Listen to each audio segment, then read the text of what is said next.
John Rockefeller was a famous entrepreneur and philanthropist who became the first official dollar billionaire in the history of mankind. We will tell you briefly who John Rockefeller was, how much he really made, and what illegal ways he circumvented the law. There isn't a single person on planet Earth who hasn't heard the name of John Rockefeller, the richest businessman in the history of mankind. He amassed a fortune of $200 billion, and no one has managed to beat his record. The multimillionaire himself was a rather controversial and mysterious character. Some people considered him a devil, others saw him as a good father and a devoted husband, a successful businessman. All his life he adhered to 12 rules. He was sure that the main thing was not only to make money, but also to be able to save what he earned by saving. His right-hand man was John Archibald, the second man in the company after the master. For many years Archibald presented John Rockefeller with a written oath every Saturday that he had not touched a drink in the previous week.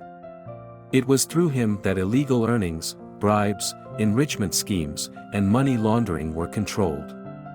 Even before the Civil War, Rockefeller, along with businessman Maurice Clark, had organized the Clark and Rochester Trading Company, which specialized in selling hay, meat, grain and other goods.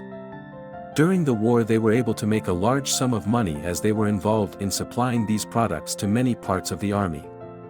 John noticed that the popularity of using kerosene lamps was increasing, which stimulated the demand for petroleum products. And after the war he devoted himself to the oil business, founding the Standard Oil Company. Rockefeller's empire grew and expanded rapidly until it became a monopolist in the oil market. By 1880 John Rockefeller was running the world's biggest oil company. He had in his hands 95% of all oil production in the United States. Understandably, this situation could not but worry the citizens. After all, the price of fuel would only depend on the will of Mr. Tycoon himself. And in 1882 Rockefeller pioneered the trust movement, convincing shareholders of companies affiliated with him to put their businesses under his management. In return they received certificates and became shareholders of the corporation. The state did not ignore such a financial move. The Supreme Court applied anti-trust laws to the tycoon. The Patriots' unrest led to the passage of the Sherman Antitrust Act. Rockefeller retaliated and broke Standard Oil into 34 small companies.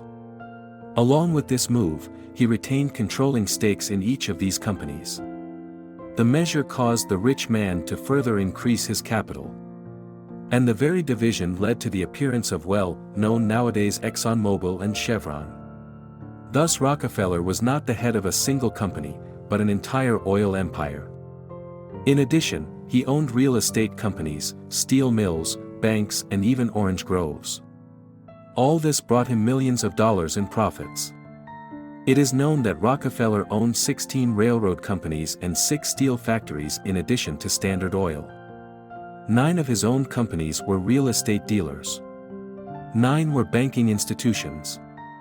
In addition, Rockefeller owned 6 steamship companies and 3 orange groves. Data is known about the magnate's personal real estate. He did not flaunt his wealth, but there is information about a villa and a 700-acre plot of land on the outskirts of Cleveland. Also the billionaire had houses in Florida and New York. He especially liked to visit the last-mentioned city, the Villa Pocantico Hills. To summarize, we can recall Forbes magazine, which in 2007 recalculated the tycoon's fortune in money at the time. It came out a solid amount of $318 billion, which at the time exceeded the income of all the now famous leaders of the ranking of the richest people in the world. And then Rockefeller's empire fell apart. Despite this, John Rockefeller still had huge savings. In 1918, Bertie Forbes, founder of Forbes magazine, made a list of 30 richest Americans, and he put the tycoon in the first place. At that time, his fortune was estimated at $1.2 billion. And when Rockefeller passed away, his capital was $1.4 billion. The new head of the dynasty, John D. Rockefeller II, Jr., turned out to be a worthy son of his father. World War I brought the Rockefeller family $500 million in net profits.